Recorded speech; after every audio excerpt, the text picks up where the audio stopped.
Dave, sa'yo, sino yung gigil na gigil ka na kalaban? Well, sa akin din, si Calvin din eh. Which is, teammate ko siya ngayon ha.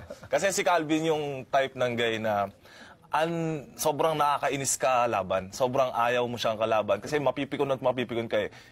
He will get into your head na parang didiinin ka niya na hanggang sa mawala ka sa laro. So, syempre, pag ikaw player, pag hindi ka sanay, hindi ka ready, parang 'di ba, mawawalan ka ng pag hindi pa kumpiyansa pa or gana sa laro or basta papasok siya sa utak mo. As a player naman kasi, malakas talaga siya.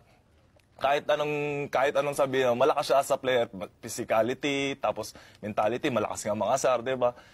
So 'yun, pag sa game, yun lang, magre-ready lang kami na before ng game, magre-ready kami na paghahandaan namin siya na wag papadala sa mga tactics niya, antics, gano'n.